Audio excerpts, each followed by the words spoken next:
Sometimes you read things in the Torah and you're just blown away. Like, is that really possible? Can that really be? We got one in this week's Parsha. HaKadosh Baruch Hu gives us a tzivui. The Jewish people build a mishkan, build a place for me. And he says, V'asuli mikdash v'shachanti b'seicham.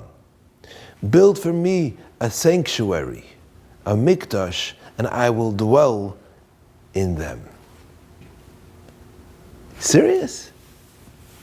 I could build something that God's going to come into? V'shachanti b'seicham. He'll be there. He'll reside in that place. Is that possible? And the answer is yeah. He said so. And it happened. He had a mishkan, a Beis HaMikdash, where it was obvious. It was clear God's manifestation in this world. So how do you do it?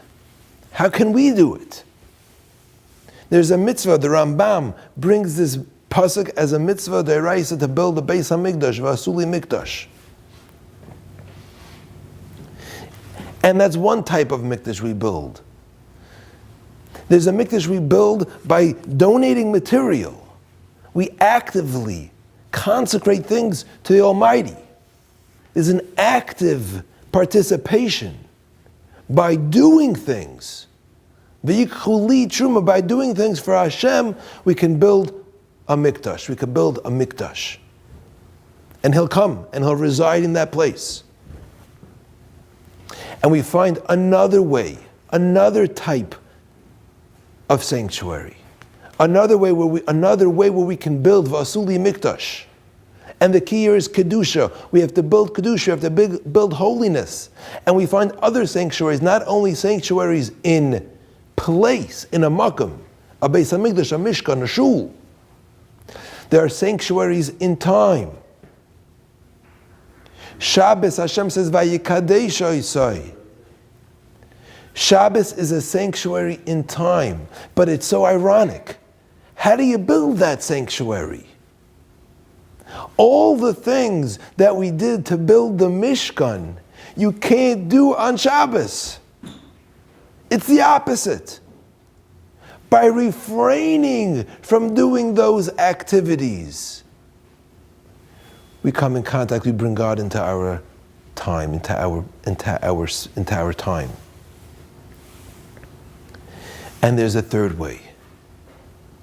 We have the Ben Adam Lamakam, we have the Ben Adam L'Chavero, the place, the time, and now we find Ben Adam La'atzma. Va'asuli Mikdash v'shachanti b'seicham, we're told b'seicham. It doesn't say b'seichai, God will dwell in it, rather b'seicham, in each and every person, in them.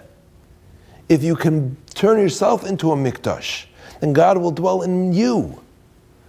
Another type of kedusha, we're told kedoshim tihiyu, be holy ki kadeshani. And how do we become holy?